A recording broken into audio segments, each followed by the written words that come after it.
Brand new ভিডিওতে তোমাদের স্বাগতম। কি অবস্থা? শুভ সকাল। আজকে আবার 6টা বাজে বেরিয়েছি ব্লগ করতে। বেরিয়েছি এলাকার, দেখা যাক এলাকাতে আর কি কি দেখানো যায়। আমি একটু যাব আমাদের গন্তব্য, চলো একটু দেখা যাক। দেখা যাচ্ছে এখানে আস্তে আস্তে গাড়ির অবস্থা, হাই রে ভাই কি গাড়ির পরিমাণ। এটা আমাদের গীতা স্কুল, যেটাতে আমরা গীতা শিখি, প্লাস এখানে অনুষ্ঠান দেওয়া হয় অনেক কিছু। দেখতে দেখতে তো আমরা অনেক দূরে চলে আসছি। আর এটা আমাদের সেকেন্ড গ্রামের লোকেশন, একটু দেখাই দিই। এদিক থেকে আসা হয় আর এদিক থেকে যাওয়া হচ্ছে। এখন তোমাদের কেমন জায়গায় নিয়ে যাচ্ছি, যেটা আমার অনেক পুরনো স্মৃতি বলতে পারো। হ্যাঁ, পুরনো স্মৃতি বলতে পারি। ছোটবেলা থেকে আমার পুরো গ্রামের আর গ্রামের ভিডিওটা তোমাদের কেমন লাগছে একটু কমেন্টও জানাবে। ফুল গ্রামটাকে মেক করতেছি না কেন, একটা হাফ গ্রাম, কিন্তু মানে আমার এটা অর্ধেক গ্রাম আছে। আর পুরো গ্রাম যদি ঘুরতে যায় ভাই, আমার থেকে সর্বনিম্ন 3 থেকে 4 ঘন্টা লাগবে ভাই। ফুল ভিডিও মেক করা কোনো সম্ভব না। দেখি কালকে আবার এটা সেকেন্ড পার্টটা আনবো আমি, এটার গ্রামের সেকেন্ড পার্টটা আমি আনতে চেষ্টা করবো যত সম্ভব। দেখা যাক। এটা হলো আমাদের পুকুর পাড়, যেটা বড়বাড়ি বলা হয়। বড়বাড়ির সামনাসামনি রাস্তা, এটাতে পুকুর পাড় আছে। আমরা এখন মোটামুটি খুবই জনপ্রিয়তা কাছে কাছে আছি গ্রামের এলাকার ভিতরে। আর একটু সামনে হলো আমাদের বুড়োপাড়া, যেটা আমার ফ্রেন্ড সার্কেলের জায়গা, যেখানে আমি আড্ডা দিই। প্লাস তো আছে আমার আড্ডা তো আছে, ঘোরাফেরাও আছে। ওইদিকে একটু ঘোরার জায়গাটা একটু ভালো আছে, প্লেসটা আমার জোস লাগছে। কেন ওটা রাস্তাটা ফিনিশিং ঢালাইয়ের পর থেকে এটা আমার বিএমপিদের এটা ভালো লাগছে যে ওরা একটা ফিনিশিং রাস্তা দিচ্ছে ওখানে, যে ওটা একটা ঘোরার জায়গা হয়ে গেছে এখন বর্তমানে।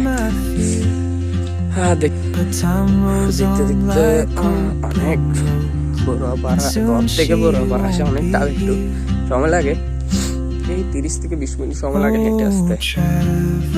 আবার এখানে একটা জিনিস আমার ফিল লাগে ভালো, রাস্তাটাও ফিনিশিং আর গাছপালা দেখতে তো ভাই আমেজিং। এগুলো রোদ যখন থাকে ভাই শেষে লাগে। তখন বর্তমানে মেঘ চলতেছে, সরি বর্ষা চলতেছে। আমার বাসতেছে কয়টা আমি এটা তো দেখি নাই এখনো। আরে 7টা বাজার 1 মিনিট বাকি ভাই। 1 মিনিটের ভিতরে আমি আজকে এখানে আসলাম ক্যাবে ভাই। 30 মিনিট বরাবরে আমি আজকে এখানে পৌঁছলাম। আর এটা আমাদের কি বলা হয়, মাতারিয়া, এখানে স্থাপিত আছে বর্তমানে। তার তো গাছও আছে এখানে। অনেকজন আমি একটা প্রশ্ন আমার মনে থাকে যায় যে এখানে আমি সোশ্যাল মিডিয়াতে যতদিন মানে নতুন যাদেরকে দেখছি, আমার ওখানে আমাদের ম্যামরাও আছে, তাই আমি একটু খুশি হলাম তার। ও সানসেটটা খুব জোস লাগছে ব্রো সকালে। জান আপনারা তো মিস করতে পারেন নাই, আমিও মিস করি নাই। সবাই দেখলাম আজকে সানসেট সকালে, সূর্যটা খুব জোস লাগে। এটা একটা সেরকম জিনিস। আর ম্যাডামদের যেটা কথা বলতে চাইছিলাম, উনিও এগিয়ে যাক, সেরকম উনিও ভিডিও বানায়। আমার ভিডিওগুলো ভালো লাগে, ওনার কথা কণ্ঠটা দিয়ে যায় অনেক সুইট আছে। আমার কথাটা মানে এত সুইট ভাবে হালকা পাতলা দেওয়া যায়। সাপোর্ট লাগলে আমিও সাপোর্ট নিব, সমস্যা নাই ভাই। সাপোর্ট পাবেন, এটা কোনো অপশন নেই। ওকে সাপোর্ট দিয়ে আপনারা এগিয়ে নিয়ে যাবেন, এটাই হলো সাপোর্ট। ভাই আমার বন্ধু ব্লগ বানায়, আমার বন্ধু এই করে, আমার বন্ধু সে করে, আমার বন্ধু দিয়ে কিছু হবে না, পরে দেখবি ও কি হবে। ভাই ও কি হবে পরে দেখলে তুমি তখন চমকায় থাকবে। হ্যাঁ নাকি তুমি তো স্থানে থাকবে না, ও অন্য স্থানে চলে যাবে, তুমি তো অন্য স্থানে থাকবে। এটাই হলো ব্লগ ভিডিও মেক সব কিছুর জন্য এটাই। ইন্টারনেট জগৎ বলতে অনেক কিছু ভাই, যদি লাখ পাল্টাই ভবিষ্যতও পাল্টাই দিতে পারে। কেন কি তোমার একটা লাইক একটা সাবস্ক্রাইবার মানুষের মোটিফিকেশন। এটাই হলো ভিডিও বানার কনসেপ্ট। অনেকজনে হ্যাশট্যাগ টেস্টেক তো কম না, কোনো হ্যাশট্যাগ টেস্টেক নেই। ইউটিউবের বড়িয়ে দাম বুঝতে চাইছে শুধু তোমার ভিডিওটা পারফেক্ট হয়েছে নাকি, আর তোমার ভিডিওতে কতটুক মানে রিচ দেখছে, কতটুক স্কাই, কতটুক কালারেশন, এত কিছু দেখে না ভাই। তোমার সুন্দর ডিসক্রিপশনটা দেখবে আর ক্যাপশনগুলো দেখবে।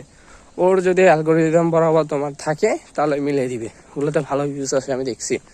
আমি অনেক ইউটিউব চ্যানেল খুলছি, এটাই ফার্স্ট না আমার মিনিমাম 13 থেকে 14টা ইউটিউব চ্যানেল খোলা হয়েছে। একটা ট্রাভেল করি না রে ভাই, অনেক অনেক ইউটিউব চ্যানেলে ট্রাভেল করছি বলতে পারি।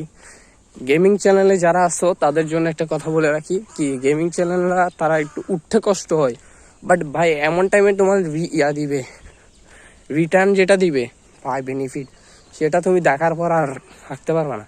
কেন কি ওটা তোমার রেগুলার যদি একটা একটা ভিডিও আপলোড দাও, মাঝখানে আমি তোমার বলি শর্ট শর্ট ক্লিপ যেগুলো আছে বড় বড় ইউটিউবাররা ইউজ করে, ওগুলো হলো তোমার ডিসক্রিপশন ওরা খেয়াল রাখে, প্লাস ট্যাগ ট্যাগ যেগুলো আছে ওগুলো তোমরা গেমিং রিলেটিভ দিবে, গেমিং মোবাইল, তোমাদের যে মোবাইল দিয়ে গেম খেলতেছো ওটা দিয়ে তোমার টাইটেল থাম্বনেল এগুলো লিখবে, প্লাস তোমার ক্যাপশনে যেগুলো আছে ওগুলো সুন্দর করে লিখবে। এবার হ্যাশট্যাগ হিসাবে তোমরা ইউজ করতে পারো, এআই থেকে কিছু নিতে পারো, বাট ইউটিউবে চ্যানেলে যারা মানে মোটামুটি মিলিয়ন যারা আছে, মোটামুটি ফানি ভিডিও বা ভিডিও যারা মেক করে তাদেরগুলো নিতে পারো। তোমাদের রিলেটিভ ভিডিও যেগুলো আছে ওই রিলেটিভ ক্যাপশনগুলো দেখে দেখে বানাতে পারো। আর যেগুলো ক্যাপশন আছে ওগুলো শর্টকাটে বানানো যায়, এটা একটা সুবিধা ভাই। আমি ক্যাপশনগুলো ভালো করে খেয়াল করি বলি তো আমার এখনো ভিউস উঠে কাছাকাছি এখন পৌঁছা হয়ে যাচ্ছে আর কি। 2-3টে শর্ট ভিডিও ভাইরাল হয়েছে, আমার একটা জিনিস আমার ভালো লাগে, কিছু ভিডিও ইউটিউবে ভাইরাল করা যায় এমন টাইমে যেগুলো তোমার না চাইতেও ভালো লাগে। আর দ্বিতীয় কথা, আমি অনেক দূরে আসি গেছি ভাই, আজকে ঘরে কি খাবো ভাই, কখন যাবো ভাই, ওইটা আমার এটাই চিন্তা। এখন বাজিয়ে গেছে 7টা 2 হয়ে গেছে, 7:30 নাগাদ আমার ইয়া করতে হবে, খেয়ে দিয়ে বেরোতে হবে, 8টা নাগাদ আমার কোচিংয়ে বসতে হবে। আর এই ভিডিওটা তোমরা পাবে যে রাতে, ঠিক রাত 12টার বাজে এই ভিডিওটা বরাবর কনসেপ্টে ইউটিউবে পাবলিশ করবো। এটা এখন বর্তমানে তোমার এডিটিং এর কাজ অনেক কাজ পড়বে এগুলোতে। হ্যাঁ, দ্বিতীয় দেখতে দেখতে আমরা এখন কুমারপাড়া, যেটা আমাদের কুমারপাড়া বলা হয়, সেখানে ধরতে ভাই হাতগুলো পুরো ঠান্ডা হয়ে গেছে, মানে ক্যামেরাটা ধরে রাখতে অনেক কষ্ট। গ্লাস সিস্টেম এগুলো ক্যামেরাগুলো একটু কষ্ট আছে, বাট কোয়ালিটি খুব ভালো দেয়, এটা জিনিস। সকালবেলা আর হাঁটতে আর কোথায়। আর আপনাদের কাছে ভিডিওটা কেমন লাগছে একটু জানাবেন, কমেন্ট, শেয়ার, সাবস্ক্রাইবিং। আর যারা যারা নতুন সাবস্ক্রাইবার আছেন তাদের জন্য গুড লাক, কেন কি এতটুকু আমাকে সাপোর্ট দেওয়ার জন্য। আর সবাদের কাছে ধন্যবাদ ভিডিওটি এতটুকু দেখার জন্য। নমস্কার সবাইকে।